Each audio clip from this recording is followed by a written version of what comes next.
All, welcome back to my YouTube channel. ನನ್ನ ಹೆಸರು ಮಮತಾ ಅಂತ, ಮಮತಾ ಬ್ಲಾಗ್ಸ್ ಅಂತ ಯೂಟ್ಯೂಬ್ ಚಾನಲ್ ನಾನು ಸ್ಟಾರ್ಟ್ ಮಾಡಿದ್ದೀನಿ. ನೀವೇನಾದರೂ ಫಸ್ಟ್ ಟೈಮ್ ನನ್ನ ಚಾನಲ್ ನೋಡ್ತಾ ಇದ್ರೆ ದಯವಿಟ್ಟು ಸಬ್ಸ್ಕ್ರೈಬ್ ಮಾಡಿ, ಲೈಕ್ ಮಾಡಿ, ಕಮೆಂಟ್ ಮಾಡೋದನ್ನ ದಯವಿಟ್ಟು ಮರೆಯೋಕೆ ಹೋಗ್ಬಿಡಿ. ಹಾಗೆ ಈ ವಿಡಿಯೋನ ಫಸ್ಟ್ ಇಂದ ಕೊನೆವರೆಗೂ ನೋಡಿ ಅಂತ ನಾನು ನಿಮ್ಮ ಹತ್ರ ಕೇಳ್ಕೊಳ್ತೀನಿ.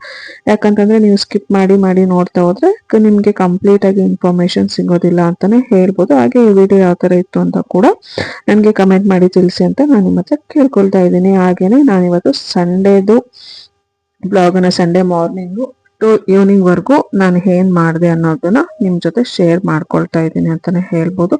ಸೊ ಇವತ್ತು ಸಂಡೇ ಆಗಿರೋದ್ರಿಂದ ಸ್ವಲ್ಪ ಲೇಸಿ ಡೇ ಅಂತಾನೆ ಹೇಳ್ಬೋದು. ಬೆಳಗ್ಗೆ ಎದ್ದಿದ್ದು ಎಲ್ಲ ಸ್ವಲ್ಪನೇ ಲೇಟು.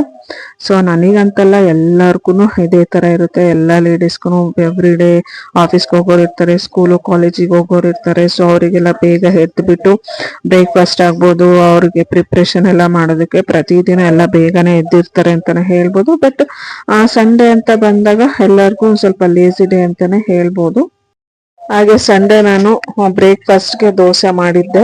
ಬಟ್ ನಮ್ಮನೇಲಿ ದೋಸೆ ಅಂತಂದ್ರೆ ಬೇರೆ ದಿನ ಎಲ್ಲ ದೋಸೆ ಮಾಡಿದ್ರೆ ಎಲ್ಲ ಏನಂತಾರೆ, ದೋಸೆ ತಿಂದ್ರೆ ನಮ್ಗೆ ನಿದ್ದೆ ಬರುತ್ತೆ, ಡ್ರೋಸಿನೆಸ್ ಇರುತ್ತೆ. ಹಾಗಾಗಿ ಸ್ವಲ್ಪ ಸ್ಯಾಟರ್ಡೆ ಸಂಡೇಸು ರಜಾ ಇದ್ದಾಗ ಮಾಡಿ ಕೊಡು ಅಂತ ಕೇಳ್ತಾರೆ. ಸೊ ಹಾಗಾಗಿ ನಾನು ಯೂಶಲಿ ಜಾಸ್ತಿ ಸ್ಯಾಟರ್ಡೆ, ನನ್ನ ಹಸ್ಬೆಂಡ್ಗೆ ಸ್ಯಾಟರ್ಡೆ ಸಂಡೇ 2 ದಿನನೂ ರಜಾ ಇರೋದ್ರಿಂದ ನಾನು ಯೂಶಲಿ ಜಾಸ್ತಿ ದೋಸೆ ಎಲ್ಲಾನು ಸ್ಯಾಟರ್ಡೆ ಸಂಡೇಸೇ ಪ್ರಿಫರ್ ಮಾಡ್ತೀನಿ. ಸೊ ಸಂಡೇ ಅಂತ ಬಂದ್ರೆ ಇದು ಮಾಡೋದಕ್ಕೆ ಈಸಿನೂ ಆಗುತ್ತೆ. ಯಾಕಂತಂದ್ರೆ ನಮ್ಮ ಮನೇಲಿ ಎಲ್ಲರೂ ಎದ್ದೇಳೋದನ್ನು ಸ್ವಲ್ಪ ಲೇಟ್ ಆಗಿ, ಹಾಗಾಗಿ ಅವರು ಯಾವಾಗ ಎದ್ದೇಳ್ತಾರೆ ಅವ್ರಿಗೆ 1-2 ಎಷ್ಟು ದೋಸೆ ಕೇಳ್ತಾರೋ ಅಷ್ಟು ದೋಸೆನ ಮಾಡ್ಕೊಟ್ಬಿಡ್ಬೋದು. ಸಾಂಬಾರು ಚಟ್ನಿ ಎಲ್ಲ ರೆಡಿ ಮಾಡಿಟ್ರೆ. ಸೊ ಇಲ್ಲ ಅಂತಂದ್ರೆ ನಾನು ಸ್ವಲ್ಪ ಬ್ಯುಸಿ ಇದ್ರೆ ಅವರೇನೆ ದೋಸೆ ಎಲ್ಲ ಮಾಡ್ಕೊಂಡು ತಿಂತಾರೆ. ನಮ್ಮ ಮನೇಲಿ ಏನು ಪ್ರಾಬ್ಲಮ್ ಇಲ್ಲ. ಸೊ ಹಾಗಾಗಿ ನಾನು ಸ್ವಲ್ಪ ಸಂಡೇ ದೋಸೆನೆ ಪ್ರಿಫರ್ ಮಾಡ್ತೀನಿ ಜಾಸ್ತಿ. ಸೊ ಅದಾದ್ಮೇಲೆ ನಮ್ಮ ಮನೇಲಿ ದೋಸೆಗೆ 2 ಕಾಂಬಿನೇಷನ್ ಇರಲೇಬೇಕು. ಒಂದ್ ಮಾಡಿದ್ರೆ ಅವ್ರು ಅಕ್ಸೆಪ್ಟ್ ಮಾಡ್ಕೊಳೋದೇ ಇಲ್ಲ. ಸೊ ಒಂದು ಚಟ್ನಿ ಇರಬೇಕು, ಒಂದು ಸಾಂಬಾರು ಅಥವಾ ಪಲ್ಯ ಏನಾದ್ರೂ ಇರಲೇಬೇಕು. ಯೂಶಲಿ ದೋಸೆಗೆ ಎಲ್ಲರೂ ಆಲೂಗೆಡ್ಡೆ ಪಲ್ಯ ಮಾಡ್ತಾರೆ, ಇಲ್ಲಾಂದ್ರೆ ಸಾಂಬಾರ್ ಮಾಡ್ತಾರೆ. ಸೊ ನಮ್ಮ ಮನೇಲಿ ಆಲೂಗಡ್ಡೆ ಪಲ್ಯ ಚಟ್ನಿ ಇರಬೇಕು, ಇಲ್ಲ ಅಂತಂದ್ರೆ ಸಾಂಬಾರು ಚಟ್ನಿ ಅಂತೂ ಕಾಂಬಿನೇಷನ್ ಇರಲೇಬೇಕು. ನಾನಿವತ್ತು ಕೊಕೊನಟ್ ಚಟ್ನಿ ಮತ್ತೆ ಸಾಂಬಾರ್ ಮಾಡಿದ್ದೀನಿ ದೋಸೆಗೋಸ್ಕರ. ಸೊ ಆಲೂಗಡ್ಡೆ ಪಲ್ಯ ಏನು ಮಾಡಿಲ್ಲ. ಸೊ ಸಾಂಬಾರುನು, ಬೇಳೆ ಸಾಂಬಾರು ನಮ್ಮ ಮನೆಯವ್ರಿಗೆ ತುಂಬಾ ಇಷ್ಟ ಆಗುತ್ತೆ, ಎಲ್ಲರೂ ತುಂಬಾ ಇಷ್ಟಪಟ್ಟು ತಿಂತಾರೆ. ಸೊ ಹಾಗಾಗಿ ಇವತ್ತು ಸಾಂಬಾರನ್ನ ಮಾಡ್ಕೊಂಡೆ, ಸಾಂಬಾರು ಚಟ್ನಿ ಮತ್ತೆ ದೋಸೆ ಮಾಡಿದ್ದೆ. ಸೊ ಎಲ್ರದ್ದು ಬ್ರೇಕ್ಫಾಸ್ಟ್ ಆಯ್ತು. ಲಾಸ್ಟ್ ಅಲ್ಲಿ ನಾನೊಬ್ಳೆ, ನಂದಷ್ಟೇ ಉಳ್ದಿತ್ತು, ನನಗೆ ನಾನು ದೋಸೆ ಮಾಡ್ಕೊಂಡು ತಿಂತಾ ಇದ್ದೀನಿ. ನಮ್ಮ ಮನೇಲಿ ಏನಂತಂದ್ರೆ ಎಲ್ಲಾರ್ಗು ದೋಸೆ ತುಂಬಾ ದೊಡ್ಡದಾಗಿರ್ಬೇಕಂತ ಹೇಳಿ ನನ್ನ ಹಸ್ಬೆಂಡ್ಗೆ ದೊಡ್ಡ ದೋಸೆ ಇರ್ಬೇಕು. ಹಾಗಾಗಿ ಅವರು ಏನಂದ್ರೆ ಆ ದೋಸೆ ತವನ ದೊಡ್ಡದನ್ನೇ ಆರ್ಡರ್ ಮಾಡಿ ತರಿಸ್ಕೊಂಡಿದ್ದಾರೆ. ಸೆಟ್ ದೋಸೆ ಎಲ್ಲ ಮಾಡಿದ್ರೆ ನಾನು ಚಿಕ್ಕದು ಒಂದು ದೋಸೆ ತವ ಇದೆ, ಅದರಲ್ಲಿ ಆನಿಯನ್ ದೋಸೆ ಆ ತರ ಎಲ್ಲ ಮಾಡಿದ್ರೆ ಚಿಕ್ಕದ್ರಲ್ಲಿ ಮಾಡ್ತೀನಿ. ದೊಡ್ಡ ದೋಸೆ ಎಲ್ಲ ಮಾಡಿದ್ರೆ ಈ ದೋಸೆ ತವ ಮೇಲೆ ಮಾಡೋದು. ಸೊ ಇಷ್ಟು ದೊಡ್ಡ ದೋಸೆ ಒಂದು ತಿಂದ್ರೇನೆ ಹೊಟ್ಟೆ ತುಂಬಾ ಹೋಗ್ಬಿಡುತ್ತೆ. ಇನ್ನ 2 ಅಂತೂ ತಿಂದ್ರೆ ಫುಲ್ ಮಲ್ಕೊಂಡೇ ಬಿಡ್ತೀವಿ ಅದನ್ನೇ ಹೇಳ್ಬೋದು. 2 ತಿನ್ನಕ್ಕೆಲ್ಲ ಕಷ್ಟ ಆಗೋಗ್ಬಿಡುತ್ತೆ. ಸೊ ಬಟ್ ಆದ್ರೆ ಅವ್ರಿಗೆಲ್ಲರಿಗೂ ಇಷ್ಟ ಅಂತ ಹೇಳ್ಬಿಟ್ಟು ಅಷ್ಟು ದೊಡ್ಡ ದೋಸೆ ತವಾದಲ್ಲೇ ದೋಸೆ ಮಾಡ್ತೀವಿ. ಅದಾದ್ಮೇಲೆ ಮಧ್ಯಾಹ್ನ ನಾವು ಲಂಚ್ಗೆ ಫಿಶ್ ಫ್ರೈ ಮಾಡಿದ್ವಿ. ಸೊ ಫಿಶ್ ಫ್ರೈ ರೆಸಿಪಿನ ನಾನು ಇವತ್ತೇನು ಶೂಟ್ ಮಾಡ್ಕೊಂಡಿಲ್ಲ. ಯಾಕಂತಂದ್ರೆ ಈ ರೆಸಿಪಿನ ನಾನು ಆಲ್ರೆಡಿ ನನ್ನ ಯೂಟ್ಯೂಬ್ ಚಾನಲ್ ಅಲ್ಲಿ Kerala restaurant style fish fry ಅಂತ ಹೇಳ್ಬಿಟ್ಟು ನಾನು ಅಪ್ಲೋಡ್ ಮಾಡಿದ್ದೀನಿ. ಸೊ ಇದು ಕಂಪ್ಲೀಟ್ಲಿ ಕೇರಳ ಸ್ಟೈಲೇ ಆಗಿರುತ್ತೆ. ಸೊ ಇದು ರೆಸಿಪಿನ ನಾನು ಆಲ್ರೆಡಿ ಅಪ್ಲೋಡ್ ಮಾಡಿರೋದ್ರಿಂದ ಮತ್ತೆ ಏನಕ್ಕೆ ಒಂದೇ ತರ ರೆಸಿಪಿನ ಅಪ್ಲೋಡ್ ಮಾಡೋದು ಅಂತೇಳಿ ನಾನು ಶೂಟ್ ಮಾಡ್ಕೊಂಡಿಲ್ಲ. ನಿಮ್ಗೆ ಏನಾದ್ರು ಬೇಕು ಅಂತಂದ್ರೆ ಕಮೆಂಟ್ ಅಲ್ಲಿ ಯಾವುದು ವಿಡಿಯೋ ಬೇಕು ಅಂತ ಹೇಳಿ ನಿಮ್ಗೆ ಬೇಕಂದ್ರೆ ಕಮೆಂಟ್ ಸೆಕ್ಷನ್ ಅಲ್ಲಿ ತಿಳಿಸಿ. ನಾನು ನೆಕ್ಸ್ಟ್ ಟೈಮ್ ಮಾಡಿದಾಗ ಮತ್ತೆ ವಿಡಿಯೋ ಮಾಡ್ಬಿಟ್ಟು ಮತ್ತೆ ಅಪ್ಲೋಡ್ ಮಾಡೋದಕ್ಕೆ ಟ್ರೈ ಮಾಡ್ತೀನಿ. ಬಟ್ ಇದು ನಾವು ಈ ಫಿಶ್ ಫ್ರೈಗೆ ನಾವು ಏನು ಫ್ಯಾಟಿ ಫಿಶ್ ನ ತಗೊಂಡ್ಬರ್ತೀವಿ. ಫ್ಯಾಟಿ ಫಿಶ್ ಇದಕ್ಕೆ ತುಂಬಾನೇ ಸೆಟ್ ಆಗುತ್ತೆ ಅಂತಾನೆ ಹೇಳ್ಬೋದು. ಯಾಕಂತಂದ್ರೆ ಇದು ಈ ತರ ನಾವು ಫ್ರೈ ಮಾಡಿದಾಗ ಅದ್ರಲ್ಲೂ ಸ್ವಲ್ಪ ಫ್ಯಾಟ್ ಗೀ ತರ ಬರುತ್ತೆ, ಗೀ ತರ ಬರುತ್ತೆ.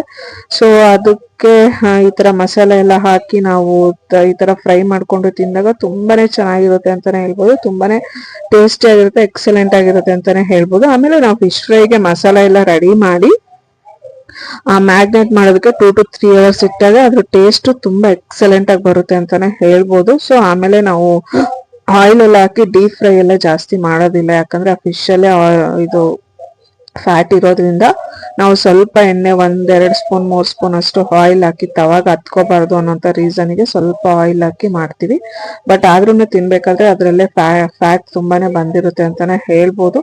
ಬಟ್ ಆದ್ರೂ ತುಂಬಾನೇ ಟೇಸ್ಟಿ ಆಗಿರುತ್ತೆ, ತುಂಬಾನೇ ಚೆನ್ನಾಗಿರುತ್ತೆ. ನಮ್ಮ ಮನೆಗೆ ಬಂದಿರೋ ಗೆಸ್ಟ್ ಆಗ್ಬೋದು ಮತ್ತೆ ನನ್ನ ಫ್ರೆಂಡ್ಸ್ಗೆ ಎಲ್ಲರಿಗೂ ಗೊತ್ತಿರುತ್ತೆ. ಯಾಕಂತಂದ್ರೆ ನಾರ್ಮಲಿ ನಾವು ಈ ಫಿಶ್ ಫ್ರೈನ ಮಾಡಿದಾಗ ಯಾರಾದ್ರೂ ಬಂದಿರ್ತಾರೆ, ತಿಂದು ಟೇಸ್ಟ್ ನೋಡಿರ್ತಾರೆ, ಅವರು ನನ್ಗೆ ತುಂಬಾ ಸಲ ರೆಸಿಪಿನ ಕೇಳಿದ್ದಾರೆ. ಸೊ ಅವ್ರಿಗೋಸ್ಕರನೇ ನಾನು ರೆಸಿಪಿನ ಅಲ್ಲೇ ಫಸ್ಟ್ ನಾನು ಯೂಟ್ಯೂಬ್ ಚಾನಲಲ್ಲಿ ಅಪ್ಲೋಡ್ ಮಾಡಿಬಿಟ್ಟಿದ್ದೀನಿ.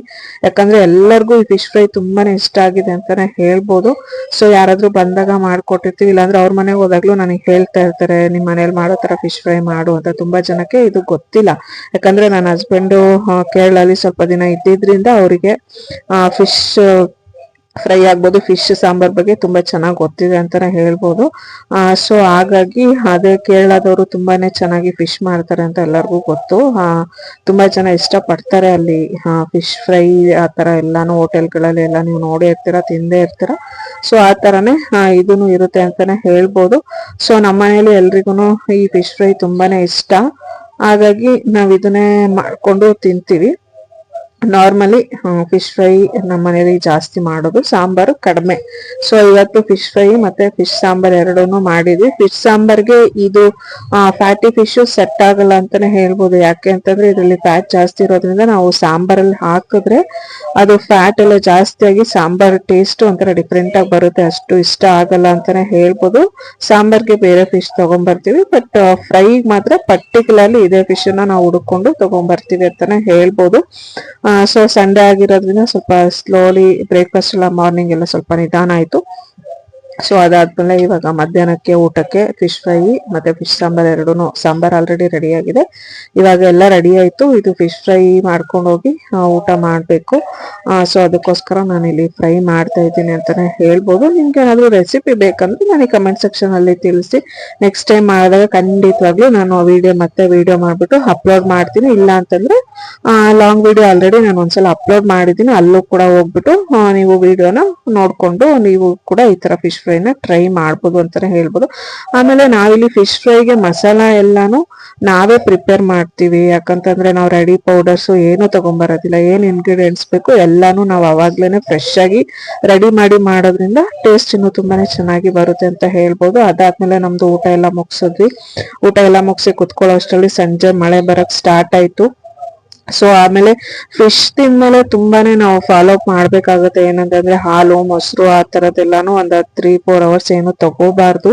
ಸೊ ಎಲ್ಲ ತುಂಬಾ ಜನ ಗೊತ್ತಿರುತ್ತೆ, ತುಂಬಾ ಜನಕ್ಕೆ ಗೊತ್ತಿರಲ್ಲ. ಸೊ ಅದೊಂದು ದಯವಿಟ್ಟು ಫಾಲೋ ಮಾಡಿ. ಯಾಕಂತಂದ್ರೆ ನಮ್ ಹೆಲ್ತ್ ಕಾಪಾಡ್ಕೊಳ್ಳೋದು ನಮ್ಮ ಕೈಯಲ್ಲಿರುತ್ತಲ್ವಾ, ಅದಕ್ಕೋಸ್ಕರ ಅದನ್ನೊಂದು ಫಾಲೋ ಮಾಡಿ. ಆಮೇಲೆ ಫಿಶ್ ಎಲ್ಲ ತಿಂದ್ಬಿಟ್ಟು ಕುತ್ಕೊಂಡಾಗ ಈ ತರ ಮಳೆ ಬರ್ತಾ ಇತ್ತು. ಮಳೆದು ಸ್ವಲ್ಪ ವಿಡಿಯೋ ಮಾಡ್ಕೊಂಡೆ. ನಾನು ಹೊಸ ಪ್ಲಾಂಟ್ ಕೂಡ ಹಾಕಿಟ್ಟಿದ್ದೆ, ಅದಕ್ಕೂ ಮಳೆ ನೀರು ಬರ್ಲಿ ಅಂತ ಹೇಳ್ಬಿಟ್ಟು ಅದನ್ನು ಕೂಡ ಮಳೆ ನೀರ್ ಬೀಳೋ ಹತ್ರ ಇಟ್ಟು ಆಮೇಲೆ ಕುತ್ಕೊಂಡು ಆಮೇಲೆ ಮಾವಿನಕಾಯಿ ಹೆಚ್ಕೊಂಡು ತಿಂತಾ ಇದ್ವಿ. ಸೊ ಅದನ್ನ ನಾನು ವಿಡಿಯೋ ಏನು ಕ್ಲಿಪ್ಪಿಂಗ್ ತಗೊಂಡಿಲ್ಲ. ಯಾಕಂದ್ರೆ ಮಳೆ ಬರೋ ಟೈಮಲ್ಲಿ ನಾವೆಲ್ಲ ಚೇರ್ ಹಾಕೊಂಡು ಮಾವಿನಕಾಯಿ ಕಟ್ ಮಾಡ್ಕೊಂಡು ಆಚೆ ಕುತ್ಕೊಂಡು ಮಳೆ ನೋಡ್ಕೊಂಡು ಆರಾಮಾಗಿ ಕೂತಿದ್ವಿ. ಸೊ ಅದನ್ನ ನಾನು ವಿಡಿಯೋ ಮಾಡ್ಕೊಳ್ಳಿಲ್ಲ. ಸೊ ಇದಾಗಿತ್ತು ಫ್ರೆಂಡ್ಸ್ ನಮ್ದು ಸಂಡೇ ರೋಟೀನ್ ಈ ತರ ಇತ್ತು. ನಿಮ್ಮೆಲ್ಲರಿಗೂ ಈ ವಿಡಿಯೋ ಇಷ್ಟ ಆಗಿರುತ್ತೆ ಅಂತ ನಾನು ಭಾವಿಸ್ತೇನೆ. ಸೊ ನಿಮ್ಗೆ ಫಿಶ್ ಫ್ರೈ ರೆಸಿಪಿ ಬೇಕಂದ್ರೆ ದಯವಿಟ್ಟು ನನ್ನ ಯೂಟ್ಯೂಬ್ ಚಾನಲ್ ಅಲ್ಲಿ ಲಾಂಗ್ ವಿಡಿಯೋ ಆಲ್ರೆಡಿ ಅಪ್ಲೋಡ್ ಮಾಡಿದ್ದೀನಿ, ಅಲ್ಲಿ ಒಂದ್ಸಲ ಹೋಗಿ ವಿಸಿಟ್ ಮಾಡಿ ರೆಸಿಪಿನ ನೀವು ನೋಡ್ಕೋಬಹುದು. ಸೊ ನನ್ನ ವಿಡಿಯೋ ಇಷ್ಟ ಆಗಿದೆ ದಯವಿಟ್ಟು ಒಂದು ಲೈಕ್ ಮಾಡಿ, ಕಮೆಂಟ್ ಮಾಡಿ. ಹಾಗೆ ನನ್ನ ಚಾನಲ್ನ ಸಬ್ಸ್ಕ್ರೈಬ್ ಮಾಡೋದನ್ನ ದಯವಿಟ್ಟು ಮರೆಯಕ್ಕೆ ಹೋಗ್ಬೇಡಿ. ನನ್ನನ್ನು ನಿಮ್ಮ ಮನೇಲಿ ಒಬ್ಳು ಅಂತ ಹೇಳಿ ಭಾವಿಸಿ ನನ್ನನ್ನು ಬೆಳೆಸಿ ಅಂತ ನಾನು ನಿಮ್ಮ ಹತ್ರ ಕೇಳ್ಕೊಳ್ತಾ ಇದ್ದೀನಿ. Thank you all.